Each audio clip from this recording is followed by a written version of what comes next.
to sort of start to get those people on your side. And now that you're a couple of years in, where do you find that balance? And how are you staying in touch with and building relationships with the ones you already know and like and trust versus the strangers?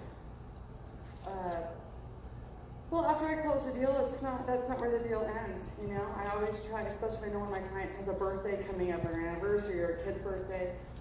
I'll send flowers to your job if you're a woman. I'll be like, hey, happy birthday, because we all want flowers, and that's that's the best $30 you'll spend. Just cultivating that business of clients that you've already worked with, and ask for the referral, but do it in a way that, because you're helping people. This is the business we're in, is to help people. The paycheck is great and it comes at the end, but if I can't help people, my family's going to starve. So you always have to be of service to people. So like I say, being part of everything in my town that I can be a part of. There might be 8 or 9 or 10 or 35 other realtors at an event that I go to, but I make sure I stand out. And now that I have orange, I really stand out when I go, because it's not in my color wheel, it's just like got the white over it. But buckets of dogs. Everyone that's friends with me on Facebook or anywhere in my sphere knows that I'm like the dog go-to. If you want to adopt an animal, if you're one of these, we only are breed specific, I'm going to find you that breed specific dog that somebody else has rehomed and dumped at a shelter and send it to you. I was able to have 4 dogs of my own, but through things like that, I was able to help rescue 216 dogs last year. And that's huge. And in a place like Colorado, dogs have a much better chance of being adopted and finding their forever home in Colorado than in some big cities, maybe like LA and whatnot. And then the new business is Facebook. That's where it's going.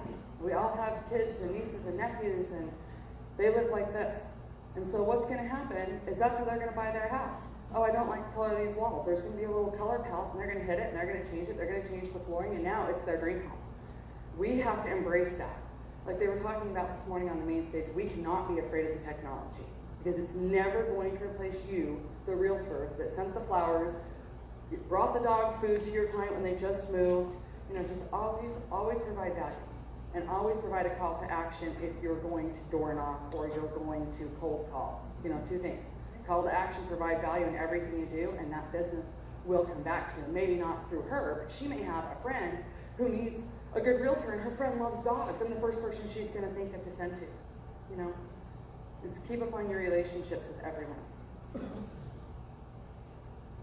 Mine is the same, kind of going to community events. I try to push myself. I'm very good at being comfortable with the people that I know when I go to events, but lately I've been trying to push myself out and make new friends. Hey, you know what? I kind of want to sell my house. Oh, cool. Okay, let me go hide in the corner now. It's good to push yourself out and try to go to events. And,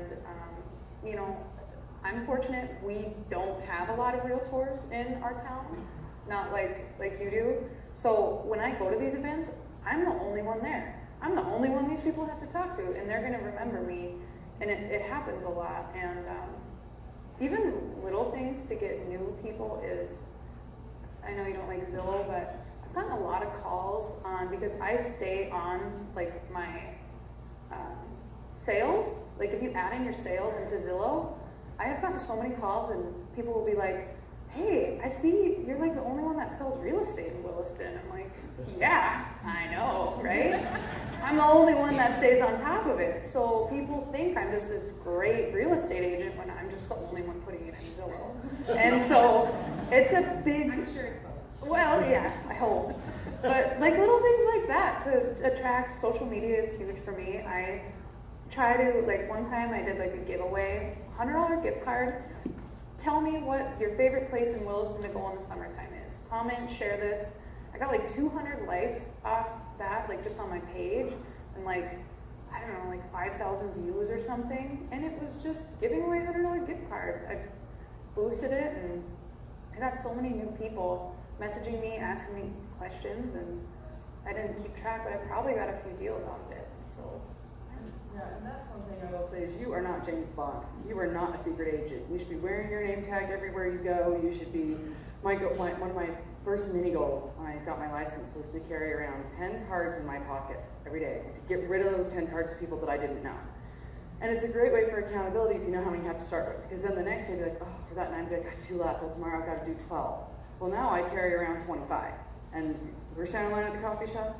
What is that? Oh, this is Luke. I'm Courtney. I sell real estate. Like, just, you're not a secret agent. Make sure people know that you sell real estate. I'm one of those weird people that loves prospecting.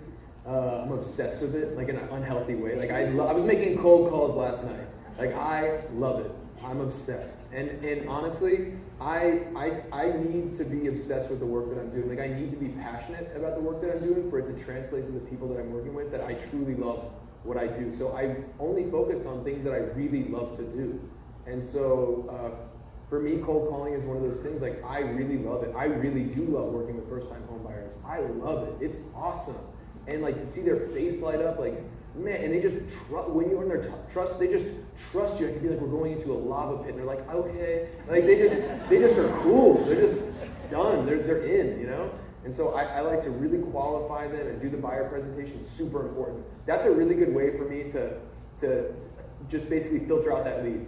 If they're not willing to meet with me in person and sit down with me, not looking at houses, we'll get to that. But if you're not willing to sit down with me so that I can ask you the questions I need to ask you, and we can go on a first date, let's call it, and see if this is going to work out. If you're not willing to give me 15, 20 minutes, I'm not willing to work with you. There's other people out there that can just open the door. So that's how I am now. I've told people no, they've come back. We've done a transaction like that, or they've been like, they've met me in the pouring rain. Let me tell you, it never rains in LA. When it does, people call in sick when it rains. I'm not kidding. People will not come to work. Like that's it. It's a wrap. It's raining. Okay. And so this guy Jackson, he called me off of Zillow, and I was like, yeah, let's actually, I'm right by your house. Let's meet up tomorrow or something like that. It was either that day or tomorrow. Pouring rain, and every subsequent appointment after that, every showing, it just coincidentally happened to be raining. I got an umbrella at the closing, but yeah. But I mean, like, if they're willing to come out in the rain, they're serious buyers. You know, someone that just not wanting to waste my time to open the door because our time's so valuable. You know, the other thing that I do is reverse. I don't know if it can be called reverse prospecting, but I'll find a project that I really love, like a build. I got a client out of this. I found a project in Los Angeles called the Blackbirds, okay? And I was obsessed with the design and the construction and the build of it. And so I just pulled the title on it. I found a project that was like it in terms of zoning, and was working to secure that new prospective project for them. That prospective project did not end up working out from that seller, but because I had done that work, they took a meeting with me. Their budget is insane. They're developers that will only do 100 doors. Like that's their bare minimum purchase is 100 doors for development. And so that is like 100%, I'm sending them stuff. They'll transact this once they find the right thing. And that was just from reverse pulling title to say, they just could tell how much I love the Blackbirds, and they told me all the problems they had with it. I qualified them to know. So I do that all the time. Pull title on something I love, break down the LLC, find out the managers of the LLC or the CEOs, and then call them directly or show up at their office or whatever it is. Do that all the time, and it really works. So, sure. That's how Austin found his last girlfriend.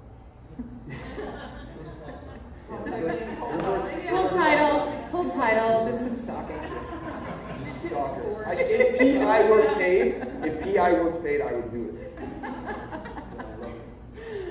Oh, that's funny. I have so many questions for afterwards.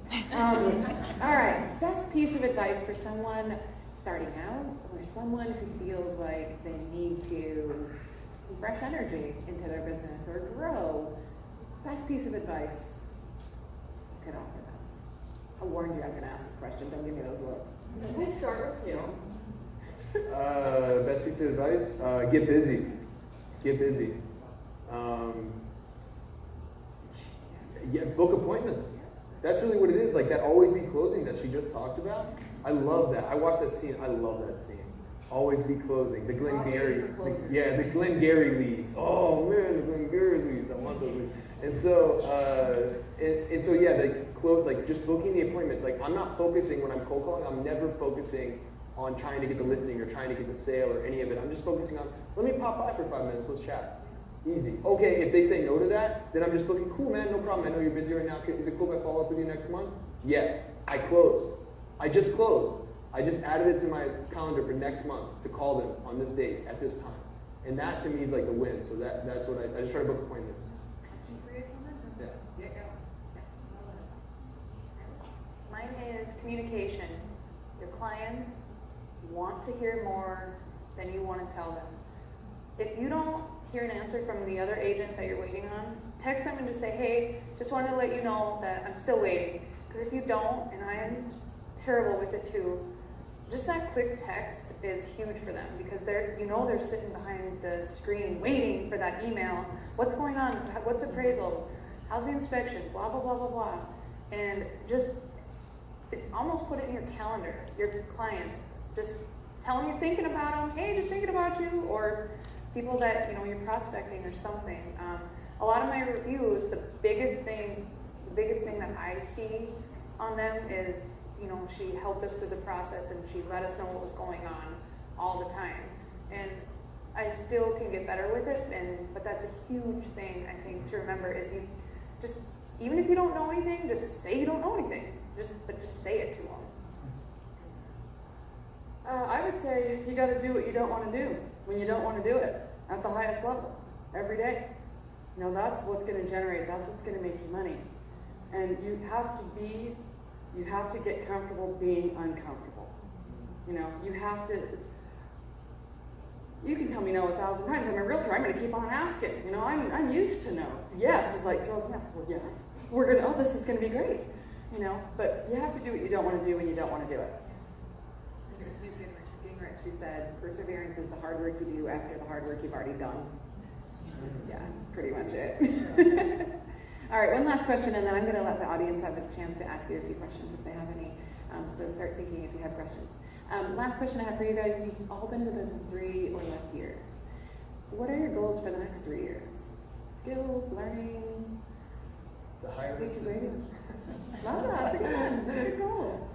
If I can maintain what I have, that would be lovely. I would be okay with just being able to maintain this current growth, this current volume for the next 3 years, especially in an ever-changing market. My market, first-time home buyers are $300,000 to $500,000. My first home was $103,000. That's very different, I would like to grow my numbers, grow my transactions. In order to do that, though, I'm going to have to figure out how to get some help, whether it's a transaction coordinator or an assistant, and that'll be a goal. I'll just figure out the logistics to that. But I want to be big, and maybe it means I get to help somebody along the way. Maybe I get to have someone come help me, and they want to be a realtor one day, and they want to do it, and I can kind of show them the ropes and not really look at it as a competition, but help grow some sort of team or something along those lines. Yeah, and I want the same thing. I want to definitely build out a team. I would love to open up an office in a really specific area of Los Angeles, and I am trying to migrate my service over to this one kind of new pocket, and yeah, so same as mine. Anybody have any questions for our panelists? Go for it. Courtney, did you say you had that Facebook ad, that little ad that got you 5? Do you remember what you put in there? I'm happy to even show it to you, but we have a very big rental market out there in the Glenwood Springs area. And when I say it's a very tight housing market, and they're going to crush you on rent, I'm sure, very much like LA. 2 bedrooms and a bathroom is going to cost you $1,995. So my ad was, why rent when you can buy a home? And it was targeted to people that were renting. And so I just did the logistics. Your rent is, for a 3-bed, 2-bath, was $1,995 plus your first and your last, right? Your deposit. You're into this thing $5,995. And on the other side, I did an actual client scenario that was the same area, same 3-bed, 2-bath house, but with the $9,500 in CHAPA down payment assistance they received, the $1,900 in lender credit they received, the $1,000 earnest money these people put up, they got paid $2,200 to buy a home at closing. That was really big. I just made it really simple. Rent, own, put all of my legal disclaimers there at the bottom, and I had just a ton of people message me through Messenger. Is this really true? It's like, yeah, I'm happy to show you this is true. I've done it before. So definitely know what you're getting into if you're going to do that. Be truthful. and find some really great lenders. If you don't have really great lender relationships, you need to find really great lender relationships and cultivate those, because as we all know, some lenders are going to keep your loan in-house, and some lenders are going to sell your loan, and some will go either way. What does the buyer want? And for people that really don't want their loan sold because they don't want to have a late mortgage or miss a payment or whatever because their mortgage is getting sold every month, those are great conversations to have. You know, but if you don't know what your lenders are offering, you can't be educated to share that with your clients and say, oh, you're going to be a great candidate for CHAPA down payment assistance. Well, that's Colorado Housing Fund Authority. People, first-time home buyers, love that. Well, I don't have money to buy a home. Okay, well, you have a job? Yeah. You make, regular payment, regular deposits in your bank account? Well, yeah. Your credit score is 580, you're right around there? Yeah. I'm going to put you in a home. And just like Austin said, that first-time home buyer, I love that. I love that experience. I love the moment we walk in and you know they found it. Whether it's the third home you've shown or the 300th home you've shown, you know it. And that closing day, it's amazing. I love the feeling when they're like, we really bought a home. And these kids got this check, and she was like, we should go to Vegas. That's really we should go to Vegas. I'm like, well, the couch I told you not to buy, now you can buy, We had one more question in the back. Yep. Being agents, when you finally got a grasp on something that works, how do you keep moving forward and continue to do other things and grow your business without forgetting the things that work so well? So for those that didn't hear that, I'm going to try and summarize that. When you find something that works for you, how do you continue to work on that and not just keep chasing new ideas all the time? Did I get that right? Well, continue to grow. Yeah, you're growing. Yeah, continue to do new things, but not forget about the things that work. Yeah. Every once in a while, you just sidetrack, trying new stuff, Good and habits. the things that work.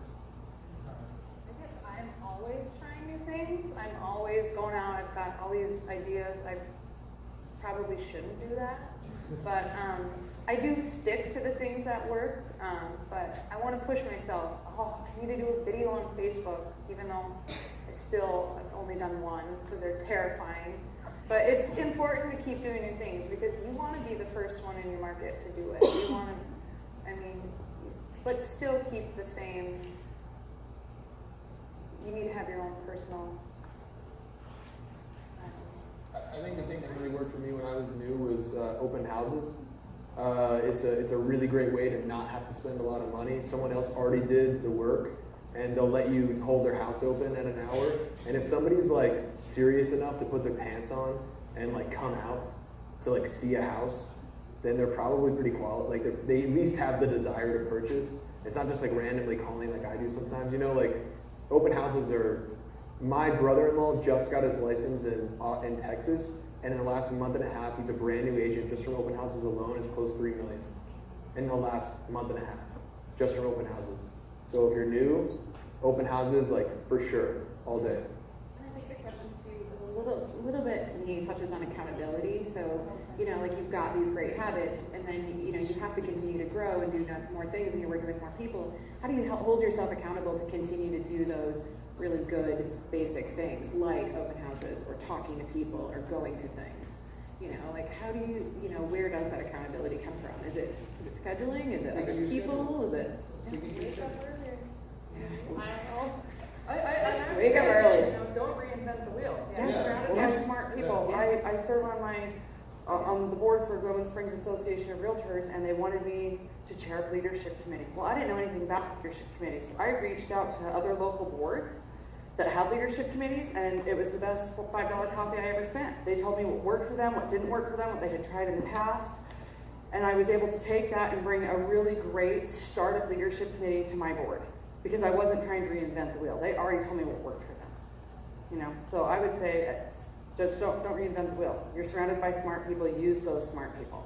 If somebody tells you, don't door knock in this neighborhood, you don't need to find that out the hard way. Don't door knock in that neighborhood, just. All right. I know we have a couple more questions in the room, but I also know that we want to be really respectful of your break time because you have a 30-minute break right now, and we want you to be able to go and do some stuff with that. So thank these guys so much for their time and their experience. And please reach out to them for referrals and also